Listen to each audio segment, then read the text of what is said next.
आज मेरी शादी थी। हर लड़की के अपनी शादी को लेकर कुछ सपने होते हैं। वह अपने अरमान अपनी शादी के लिए बचा कर रखती है। लेकिन मेरी शादी जो हुई थी वह दूसरी शादियों से जरा अलग थी। यह शादी कम और सौदा ज्यादा थी। मेरी मजबूरी का सौदा मैं विदा होकर अपने ससुराल आ गई। ससुराल में सिर्फ मेरे पति और मेरे ससुर ही थे। मेरा स्वागत करने के लिए वहां पर कोई भी नहीं था। मुझे सीधा मेरे पति के कमरे में पहुंचा दिया गया। मैं दुल्हन बनी बैठी थी। सादा जोड़ा पहना एक आम सी दुल्हन। आने वाले वक्त के डर की वजह से मेरा दिल तेज से धड़क रहा था। मेरे माथे पर बार बार पसीना आ रहा था। अपने पति के बारे में सुनी गई बातें मेरे दिमाग में घूम रही थी। अरे इससे शादी मत करो, वह पागल है। अरे वह तो साइको है। अरे तुम तो अच्छी भली पढ़ी लिखी लड़की हो, फिर क्यों इस पागल इंसान से शादी करने की बेवकूफी कर रही हो। एक के बाद एक बातें मेरे दिमाग में चल रही थी। घबराहट से गला सूख चुका था।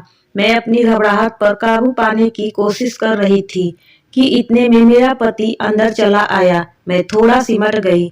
वह आकर मेरे पास बेड पर बैठ गया और मुझसे कहने लगा कि अपना घूंघट उठाओ। मुझे यह बात बहुत अजीब लगी, क्योंकि मैंने पहले ही अपने पति के बारे में इतनी अजीब अजीब बातें सुन रखी थी। इसलिए मैंने उसकी बात मानी और अपना घूंघट खुद ही पलट दिया। मगर जैसे ही मेरा निगाह उसके चेहरे पर पड़ी तो मैं चौंक उठी और उसने भी चौंक कर अजीब नजरों से मेरी तरफ देखा और कितनी देर टकटकाए की लगाए मुझे देखता रहा। और ना जाने उसे क्या हुआ, वह एकदम से उठकर कमरे के टेरिस पर चला गया। मेरा नाम सुरभि है और मैं गरीब घराने से संबंध रखती हूँ। घर में मेरे अलावा माँ, पिताजी और एक छोटा भाई भी है। भाई अभी छोटा था और गवर्नमेंट स्कूल में पढ़ रहा था, जबकि मैं इंटर करके दिल्ली के एक मशहूर यूनिवर्सिटी में स्कॉलरशिप पर पढ़ रही थी। यहाँ पर मेरी जैसी लड़कियां बहुत कम थी जो गरीब फैमिली से हो। यहाँ पर अच्छे अच्छे अमीर घरों के लड़के और लड़कियां पढ़ने आती थी। इसीलिए मैं शुरू से ही अपने आप में मगन रहती थी। मेरी कॉलेज में भी किसी से दोस्ती नहीं थी और अब यूनिवर्सिटी में भी किसी से दोस्ती नहीं कि बस प्रोजेक्ट के लिए क्लास के जो ग्रुप हेड ने बनाया था उनके साथ कभी कभी स्टडी के डिस्कशन कर लेती थी। लेकिन इन्हीं दिनों में जयपुर से एक लड़का सक्षम माइग्रेट होकर हमारे डिपार्टमेंट में आया। उसके आते ही पूरे डिपार्टमेंट में उसकी चर्चा होने लगी। वह बहुत हैंडसम था और हर लड़की उससे बात करने की तमन्ना रखती थी। मैंने भी जब पहली बार उसे देखा तो अपना दिल दे बैठी थी। लेकिन वह तो ऐसा चांद था जिसे मैं छूने की तमन्ना तो कर सकती थी, लेकिन छू नहीं सकती थी। मेरे साथ ऐसा पहली बार हुआ था, लेकिन मैं फीलिंग को दिल ही दिल में दबाए रखा और कभी किसी पर ना जाही होने दिया। क्लास में जब नए ग्रुप से बने तो सक्षम मेरे ग्रुप में शामिल हो गया। अब अक्सर हमारी बातचीत पढ़ाई के सिलसिले में होने लगी थी। कभी कभार सक्षम मेरे नोट्स भी बना देता। वह हर तरह से पढ़ाई में मेरी मदद करता। उसी समय लड़कियां तो मुझे कहने लगी कि सक्षम तुम्हें पसंद करता है, लेकिन मैं उनकी बात एक कान से सुनकर दूसरे कान से निकाल देती, क्योंकि मुझे अपनी औकात पर का पता था। बेशक मैं बहुत खूबसूरत थी, लेकिन मेरा स्टेटस सक्षम के स्टेटस से मैच नहीं करता था और वह कोई पागल नहीं था जो इतनी अच्छी लड़कियों को छोड़कर मुझे पसंद करता हो। देश की हाई प्रोफाइल फैमिली से ताल्लुक रखता था और मैं एक छोटे से गांव से ताल्लुक रखती थी जिसके बाप खेती करता था। यूनिवर्सिटी का वक्त कैसे गुजर गया कुछ खबर ही ना हुई। ना मैंने कभी सक्षम से अपने प्यार का इजहार किया और ना ही सक्षम ने मुझे कोई फालतू की बात की। आज हमारा यूनिवर्सिटी में आखिरी दिन था, लेकिन आज सक्षम नहीं आया था। मेरे दिल को अजीब सी बेचैनी लगी हुई थी। मैंने बहुत इंतजार किया। मैं एक आखिरी बार उसको देख लेना चाहती थी, लेकिन ना जाने क्यों वह नहीं आया। हमने तो कभी एक दूसरे को अपना नंबर भी नहीं दिया था, कभी इसकी जरूरत ही नहीं पड़ी थी। और आज आखिरी दिन भी वह ना आ सका। मैं बड़े बोझ दिल से साथ ही यूनिवर्सिटी से घर आई। मेरा आखिरी दिन बहुत बड़ा गुजरा था। कुछ दिन तो यूनिवर्सिटी की थकान उतारने में ही गुजर गए, लेकिन फिर यूनिवर्सिटी छोड़ने के कुछ समय बाद जिंदगी में ऐसा भूचाल आया कि मैं तंग रह गई। पिताजी को अचानक काम के दौरान हार्ट अटैक हुआ और वह कई दिनों तक अस्पताल में एडमिट रहे। काम तो बंद हुआ ही साथ टेस्ट के दौरान पता चला कि पिताजी के बॉल बंद है और दिल की मेजर सर्जरी करवानी पड़ेगी। हमारी इतनी हैसियत नहीं थी कि हम इतना महंगा इलाज अफोर्ड कर सके। सरकारी अस्पताल से इलाज करवा के पिताजी को घर तो आ गए, लेकिन डॉक्टर ने सख्ती से उन्हें आराम करने को कहा। पिताजी अब ज्यादातर घर पर ही रहते थे, लेकिन फिर ऐसा कब तक घर में चलता। मौजूद जितना भी राशन था वह खत्म हो गया था। जितनी जमा पूंजी थी वह भी थोड़ी थोड़ी करके खत्म हो गई। हमने घर भी बदल दिया। एक कम किराए पर छोटा सा घर ले लिया। माँ को परेशान चेहरा देखकर मैं खुद परेशान हो जाती। भाई तो अभी बहुत छोटा था, इसीलिए सवाल ही नहीं पैदा होता कि वह काम करेगा, तो मुझे ही बाहर काम करने के लिए निकलना पड़ा। प्रतिदिन सुबह मम्मी के साथ जाकर मंडी से ताजा सब्जी ले आई और घर के बाहर रखकर बेच देती। इसमें इतने पैसे बचते थे कि हमारे डेली के खर्चे पूरे हो जाते थे, लेकिन पिताजी के इलाज के लिए पैसे कहाँ से आते। इसीलिए मैंने एक फैसला किया और माँ को इसके बारे में बताया। माँ ने मुझे बहुत मना किया, लेकिन मैं अपनी बात पर डटी रही और पिताजी से इजाजत ले ली। इजाजत देते हुए पिताजी का दिल भी बहुत भारी हो रहा था, क्योंकि उन्होंने मेरे लिए कुछ और सपने देखे थे, लेकिन अब हालात के पलटने की वजह से वह सब अधूरे रह गए थे। पिताजी की परमिशन मिलते ही मैं अगले ही दिन अलग अलग जगह पर नौकरी के लिए अप्लाई करना शुरू कर दिया। अखबार मंगवाया, उसमें नौकरियों के ऐड को देखकर बहुत जगह पर अप्लाई किया। 1 महीने में नौकरी के लिए अप्लाई करती रही और मुझे कहीं भी नौकरी नहीं मिली। इंटरव्यू का कॉल आती ही तो मैं इंटरव्यू देने जाती, लेकिन ऐसा लगता था जैसे वहां पहले ही नौकरी के लिए सिलेक्शन हो गया हो और वह इंटरव्यू बस एक फॉर्मेलिटी हो रही थी है। लेकिन फिर इन दिनों एक जगह पर मेरी नौकरी लगी है। सैलरी बहुत ज्यादा नहीं थी, लेकिन अच्छी थी। मैं खुशी से खिल उठी और फौरन ज्वाइन कर लिया। अभी मुझे ज्वाइन किए हुए कुछ ही दिन गुजरे थे। एक दिन बॉस ने मुझे अपने कमरे में बुलवाया और कहने लगे, मिस सुरभि, जितनी आपकी काबिलियत है और जितना अच्छा आप काम करती हैं, इसके हिसाब से आपकी सैलरी और पोस्ट कुछ कम नहीं है। जब बॉस ने मुझसे यह सवाल किया तो मैं थोड़ा हड़बड़ा गई कि हाँ बोलूं या ना, लेकिन फिर हिम्मत जुटा करके मैंने हाँ में कह दिया और वह कुछ देर मुझे गहरी नजरों से देखते रहे। मुझे उलझन होने लगी, लेकिन फिर वह कहने लगे, आपकी सैलरी और पोस्ट बढ़ सकती है, लेकिन अगर आप मुझे खुश करें तो। उसने कहा तो मैं उलझ भरी नजरों से उनकी तरफ देखा और पूछा, कैसे बॉस? तो बड़ी बेशर्म से हंसते हुए कहने लगे कि सुरभि, अब आप समझदार हैं, समझ सकती हैं, इसके लिए आपको बस मुझे खुश करना होगा। बॉस की बात सुनकर मेरे तो तन बदन से आग लग गई। मैं एकदम से गुस्से से खड़ी हो गई और कहने लगी कि तुम जैसे मक्कारों की वजह से ही लड़कियों घरों से निकलने को डरती हैं। लालच है तुम पर और तुम्हारे काम पर। मैं गुस्से से यह कहती हुई ऑफिस के बाहर आ गई। पीछे से वह मक्कार बॉस मुझे आवाज देता रह गया। मेरी आंखों से आंसू बह रहे थे।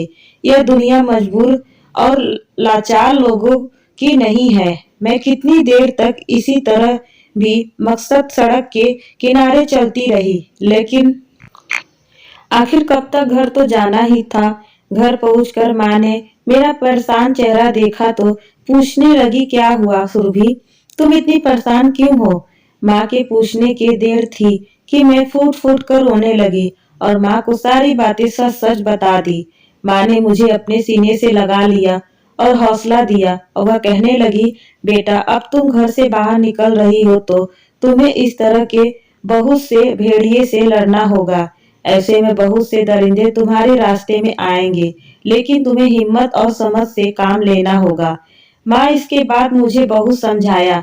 अगले दिन मैं हिम्मत और हौसले से नई जॉब देखने लगी और फिर जल्दी ही मेरी किस्मत से मुझे बीके इंटरप्राइजेट में नौकरी मिल गई।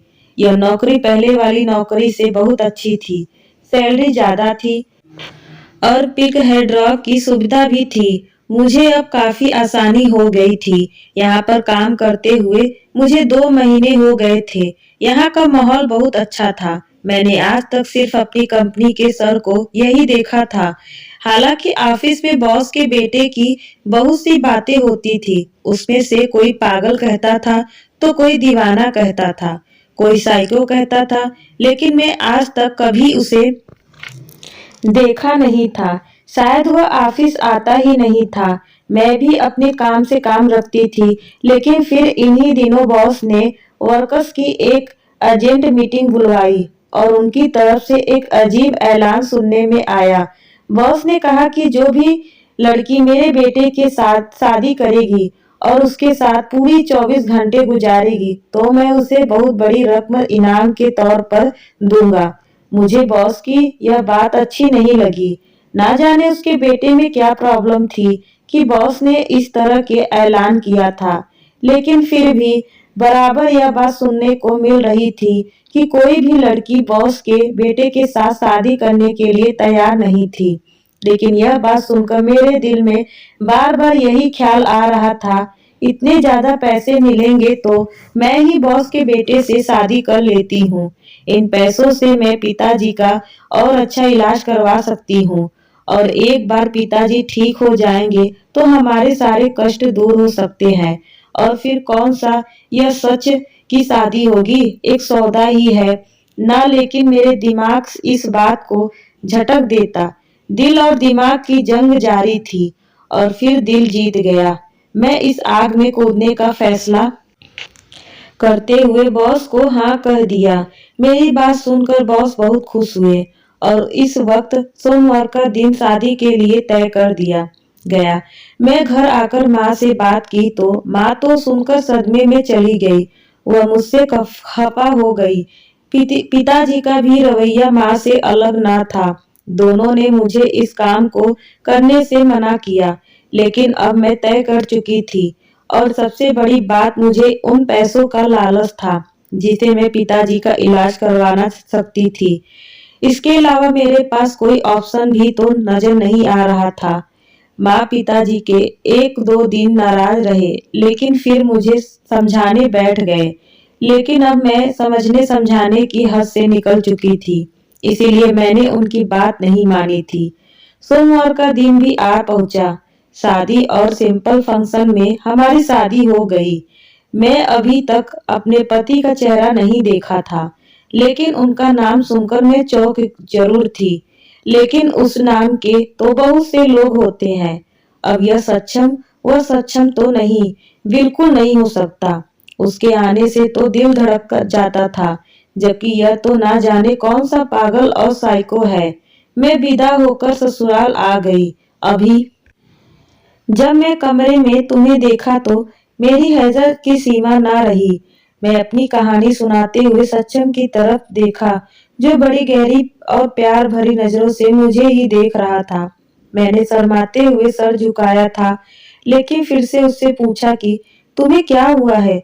क्यों तुम ऐसे साइको होते जा रहे हो? क्यों तुम्हारे बारे में ऐसा मशहूर है? मेरी बात सुनकर सक्षम ने एक गहरी सांस ली और कहने लगा, मैं जब जयपुर में मैनेजमेंट होकर यूनिवर्सिटी में आया तो यहाँ के डिपार्टमेंट में एंटर होते ही मेरी पहली नजर तुम पर पड़ी थी। तुम एक तरफ ब्रेंच पर बैठी अपने कुछ नोट बना रही थी। इन सब मॉडल और फैशन की मारी लड़कियों जिन्होंने मेकअप करके खुद को केक पेस्ट्री बनाया हुआ था, तुम उससे बिल्कुल अलग नजर आ रही थी। तुम्हारा चेहरा हर तरफ के मेकअप से अलग और बहुत प्यारा लग रहा था। तुमने दुपट्टा ओढ़ा हुआ था और बहुत सीधी सादी प्यारी लग रही थी।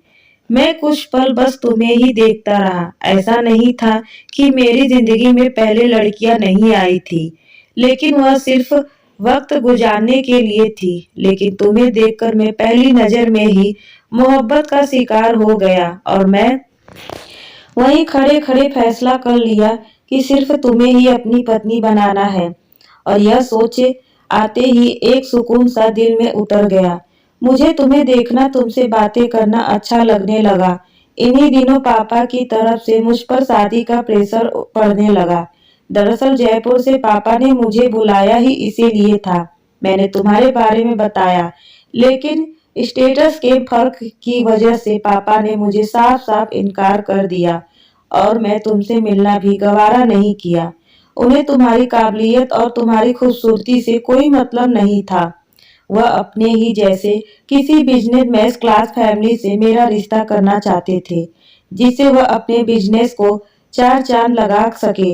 मैं उनसे बार बार बात करता रहा, लेकिन उन्होंने मेरे एक ना सुनी और एक जगह पर मेरा रिश्ता तय कर दिया। मैं इसीलिए आखिरी दिन यूनिवर्सिटी नहीं आया था। मुझे पता था कि तुम भी मुझे पसंद करती हो। मैं आखिरी दिन तुम्हारी आज और उम्मीद नहीं तोड़ सकता था, इसीलिए मैं यूनिवर्सिटी नहीं आया। पापा ने मेरी मंगनी बहुत धूमधाम से कर दी थी। मैंने पापा की मर्जी के आगे सर तो झुका लिया था, लेकिन उसके बाद मैं चुप चुप रहने लगा। मेरी मंगेतर अक्सर मुझे बाहर ले जाने के लिए आती, मुझे महंगे महंगे गिफ्ट देती। वह मेरे साथ वक्त गुजारना चाहती थी, लेकिन मुझे यह सब बिल्कुल अच्छा नहीं लगता था। मुझे बार बार तुम्हारा ख्याल आता और फिर एक दिन मैं यूनिवर्सिटी के क्लब डिपार्टमेंट में तुम्हारे घर का पता निकलवाया और तुम्हारे घर भी गया, लेकिन वहां से पता चला कि तुम लोग तो घर छोड़कर जा चुके हो। मैं बहुत नाउम्मीद हो गया। अब इतने बड़े शहर में तुम्हें कहां से ढूंढ इसके बाद मैं जैसे तैसे खुद से ही उदास हो गया। इन्हीं दिनों इसी हालत में मेरा अपनी मंगेतर से साथ झगड़ा हो गया। वह मुझे किसी कस्टर में ले जाना चाहती थी, जबकि मेरा बिल्कुल दिल नहीं चाह रहा था। इसीलिए मैंने उसे साफ साफ इनकार कर दिया। वह मुझे बार बार तंग ना करे, उसको मेरा इनकार बहुत बुरा लगा और उसने अपने पापा से मेरे बर्ताव के बारे में शिकायत कर दी। उसके पापा ने मेरे पापा से बात की और घर में एक तूफान उठ गया। पापा ने पहले तो मुझे बहुत बुरा भला कहा और फिर पापा ने मुझे साफ साफ वार्निंग दे दी कि मुझे उस लड़की से माफी मांगनी होगी और अपना बर्ताव ठीक करना होगा, वरना उसके बिजनेस को भी नुकसान था और हमारे रिश्ते को भी। लेकिन मेरा ऐसा कोई इरादा नहीं था। मैंने ना तो उसे लड़की से माफी मांगी और ना ही अपने रिश्ते को ठीक किया। इसके नतीजे से हमारी मंगनी टूट गई। पापा मुझ पर बहुत गुस्सा हुए। फिर पापा ने एक और जगह पर मेरा रिश्ता पक्का कर दिया और मुझे उस लड़की से मिलने जुलने के लिए कुछ समय दिया। पापा चाहते थे कि हम एक दूसरे को समझ जाएं और फिर जल्दी से हमारी शादी पक्की कर दें। लेकिन मैं सिर्फ घर पर ही पड़ा रहता। मेरा दिल ही नहीं करता था कि मैं कहीं बाहर जाऊं। पापा मुझे बहुत डांटे डपटे, अक्सर मुझे समझाते, लेकिन वह मेरी बात मानने को तैयार नहीं थे। कुछ वक्त बाद पापा को भी मेरी चिंता होने लगी थी। वह मुझे वक्त देते, मेरे साथ खाना खाते, लेकिन मुझे अब उनके साथ नहीं चाहिए था। जब मुझे उनकी जरूरत थी तब वह बिजनेस के जमाने में फिक्र में लगे रहते। खैर मेरा यह रिश्ता भी खत्म हो गया था। मैंने पापा को साफ साफ मना कर दिया कि अभी मेरे लिए कोई रिश्ता ना देखे, ना ही मुझे अभी शादी करनी है। मुझे कुछ वक्त दे दे। पापा भी शायद अभी इस बात को समझ गए थे, इसीलिए उन्होंने मुझे संभलने के लिए वक्त दे दिया। कुछ दिन इसी तरह से गुजर गए। पापा अपने इकलौते बेटे को दुनिया से अलग तक और दुनिया से उदास देखे तो उन्हें अच्छा नहीं लगता। अक्सर वह मेरे दोस्तों को कॉल करके बहाने से घर बुला लेते ताकि मैं खुश रहूं, लेकिन मैं व्यक्ति तौर पर तो बहल जाता, लेकिन बाद में फिर उसे हालात का शिकार हो जाता। कुछ दिन बाद पापा मुझसे कहने लगे कि तुम उस लड़की को ढूंढ लो। अगर तुम 1 महीने के अंदर अंदर से उस लड़की को ढूंढने में कामयाब हो गए तो मैं तुम्हारी शादी उसके साथ करवा दूंगा, वरना फिर मेरी बताई हुई लड़की से शादी करनी पड़ेगी।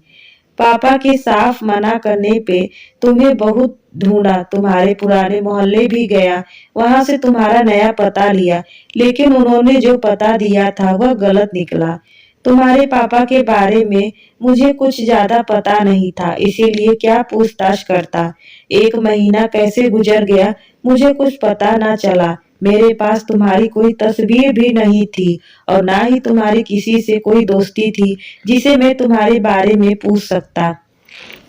देखते ही देखते 1 महीना खत्म हो गया और सच के अनुसार पापा की बताई गई लड़की से शादी करनी थी। पापा ने बोला भी कि मैं एक लड़की देख लूं, लेकिन अगर तुम नहीं हो तो कोई भी हो, क्या फर्क पड़ता है। सोमवार के वक्त पर मैं तैयार हो गया। शादी के दौरान तुम्हारा नाम सुनकर मैं चौंक जरूर था, मगर सुरभि नाम की लड़कियां ना जाने कितनी इस दुनिया में होंगी। मैं यह सोचकर रह गया, शायद भगवान ने हमारा मिलना लिखा था, इसी तरह हमारा नसीब जोड़ना था। और देख लो, आज हम एक हो गए। सचिन ने यह कहते हुए अपना हाथ आगे किया तो मैं भी उसके हाथ पर अपना हाथ रख दिया। अगले दिन सुबह और मैं सचिन बहुत खुश खुश अपने कमरे से बाहर निकले और जाकर पापा से मिले। हम दोनों एक साथ खुश देखकर पापा हैरान हुए और फिर हम दोनों को एक साथ गले लगा लिया। उनकी आंखें भीग गई, शायद वह सचिन की हालत की वजह से बहुत ज्यादा परेशान में थे और अब खुश देखकर उन्हें अच्छा लगा। हम सब मिलकर नाश्ता करने लगे। सचिन मुझे थोड़ी थोड़ी देर बाद हर चीज उठाकर दे रहे थे। मुझे बहुत अच्छा लग रहा था और पापा हैरानी से सचिन को देख रहे थे। सिर्फ मैं और सचिन की सच्चाई जानते थे। उन्होंने पापा को इस बारे में कुछ भी नहीं बताया। मैंने और सचिन ने एक दूसरे से वादा किया था कि यह बात हम कभी किसी दूसरे को नहीं बताएंगे कि हम एक दूसरे को पसंद करते थे। अचानक सचिन पापा से कहने लगे, पापा मैं दरअसल आपका धन्यवाद करना चाहता हूँ कि आपने सुरभि को मेरी जिंदगी का साथी चुना। इससे बेहतर लड़की मेरे लिए कोई ही नहीं हो सकती थी। कहते हुए उठकर पापा के गले लग गया। हमारी शादी को लगभग 1 महीना हो गया था। यूं ही बैठे बैठे मुझे सचिन की मम्मा का ख्याल आया तो मैंने उससे पूछा, आपकी माँ कहाँ है। मैंने कभी उनके बारे में नहीं सुना और नहीं कभी उनकी कोई तस्वीर देखी। यहाँ तक कि मुझे पूरे घर में उनकी तस्वीर भी नजर नहीं आई, जबकि आपके बचपन की तस्वीर और पापा के अलग अलग शहर की तस्वीर घर में हर जगह लगी हुई है। मेरी बात सुनकर सचिन ने फीकी सी हंसी दी और कहने लगा, चलो मैं आज तुम्हें यह सच भी बताता हूँ। मेरी मम्मी पापा की शादी दरअसल एक शादी नहीं थी, बल्कि वह दोनों परिवार का कारोबार बढ़ाने और एक दूसरे का स्टेटस ऊंचा करने का एक सौदा था, जिसे इन दोनों ने मंजूर किया और एक दूसरे को अपना बना लिया। और मम्मी अपनी सोशल लाइफ में ज्यादातर रहती, वह क्लब जाती, पार्टी करती रहती और पापा हर वक्त अपने बिजनेस को दो दो चार करने में लगे रहते थे। है दोनों का रिश्ता तो था, लेकिन वह दोनों एक दूसरे के साथ नहीं थे। इन दोनों ने रिश्ते में प्यार नहीं था। इस दौरान ना चाहते हुए भी कहीं मैं भी पैदा हो गया था। हालांकि मम्मी को बच्चा नहीं चाहिए था, वह अभी अपने पैरों में किसी तरह की बेड़ियां नहीं डालना चाहती थी, लेकिन शायद भगवान को कुछ और ही मंजूर था और मैं इस दुनिया में चला आया। मैं उस समय 8 साल का हो चुका था। उन्हीं दिनों मम्मी का अफेयर सुनने में आया। मम्मी अपने कम उम्र के लड़के के साथ अक्सर दिखाई देने लगी थी। पापा को वैसे तो बिजनेस की फुर्सत नहीं थी, लेकिन उन्हें कोई न कोई मिलने वाला मम्मी के बारे में बता देता। जब भी पापा को ऐसा कुछ पता चलता, वह नशे में धुत होकर घर आते और मम्मी को गंदी गंदी गालियां देते। कभी कभार तो मम्मी के ऊपर हाथ उठाने की भी कोशिश करते, लेकिन एक तो वह नशे में होते हैं और दूसरी मम्मी उन्हें ऐसा करने से रोक देती। और फिर एक दिन मम्मी ने तलाक का केस कर दिया। पापा को जैसे ही नोटिस मिला वह भागकर मम्मी के पास चले आए और मम्मी से मिन्नतें करने लगे, क्योंकि बिजनेस में 50% की शेयर होल्डर मम्मी थी और अगर मम्मी उनके हाथ से निकल जाती तो इसका मतलब था कि आधा बिजनेस उनके हाथ में से चला जाता। पापा ने मम्मी को मनाने की बहुत कोशिश की, लेकिन मम्मी अपनी बात पर डटी रही। उनके ऊपर नए नए इश्क का भूत सवार था। वह पापा से तलाक लेकर दूसरी शादी करना चाहती थी। मम्मी को पता था कि पापा उन्हें आसानी से तलाक नहीं देंगे, इसीलिए उन्होंने अदालत में केस कर दिया था। पापा ने भी अपनी तरफ से बहुत तगड़ा वकील किया, लेकिन मम्मी का वकील जीत गया और अदालत की तरफ से मम्मी को तलाक मिल गया। साथ ही साथ पापा को मम्मी के 50% शेयर वापस करना पड़ा। तो पापा को बहुत बड़ा झटका लगा था और बहुत वक्त लगा उनको यह बिजनेस दोबारा अपने पैरों पर खड़ा करने में। पापा को मम्मी से बहुत मोहब्बत थी, इसीलिए पापा ने दोबारा शादी नहीं की। पापा ने सारे घर से मम्मी के एक एक चीज को फेंक दी थी, यहाँ तक कि मम्मी की तस्वीर भी नहीं रखने दी। मेरे ऊपर इन झगड़ों का बहुत असर हुआ था। मम्मी की बेवफाई और रोज रोज के झगड़े के कारण मुझे औरत जात से नफरत हो गई थी। मैं इस तरह की जिंदगी अपने लिए नहीं चाहता था और ना ही अपनी जिंदगी में ऐसी औरत चाहता था जिसे ना घर का ख्याल होना अपने पति का और अपने बच्चे का, जिसे बस यह पता हो कि शाम को तैयार होकर उसकी क्लब में जाना है, लेकिन यह पता ना हो कि शाम को उसका बेटा और पति क्या खाएंगे, जिसे गैर मर्दों से अपनी तारीफ सुनकर अच्छा लगता हो। मुझे ऐसी औरत नहीं चाहिए। मैं चाह रहा था कि मुझे वह औरत मिले जो मेरी अटेंशन और प्यार की भूखी हो, जो मुझसे मोहब्बत करे, जो मेरे घर को घर बनाकर रखे और जब अपने घर वापस आए तो मुस्कुराती हुई मुझे दरवाजे पर वेलकम करती मिले। फिर इसीलिए जब मैं तुम्हें देखा तो मुझे लगा कि तुम ही वह औरत हो जो मेरी जिंदगी में यह सब ला सकती हो। हालांकि मैं अपनी सोसाइटी में से बहुत सी लड़कियां देखी, मुझे अच्छी भी लगी, लेकिन वह सब भी मम्मी की तरह थी। मम्मी की तरह उनके ख्याल थे। तुम्हें देखने के बाद मेरी यह तलाश पूरी हुई थी। सक्षम ने यह कहते हुए प्यार से मेरे कंधे पर हाथ रख मैं उसके सीने से लगा लिया, क्योंकि मुझे मालूम था कि सक्षम की मोहब्बत और साथ हमेशा मेरे लिए और आगे की जिंदगी में अब खुशियां ही खुशियां होगी। तो दोस्तों, आपको यह कहानी कैसी लगी कमेंट में जरूर बताइएगा। पसंद आई हो तो चैनल को सब्सक्राइब और वीडियो को लाइक शेयर करना ना भूले। धन्यवाद।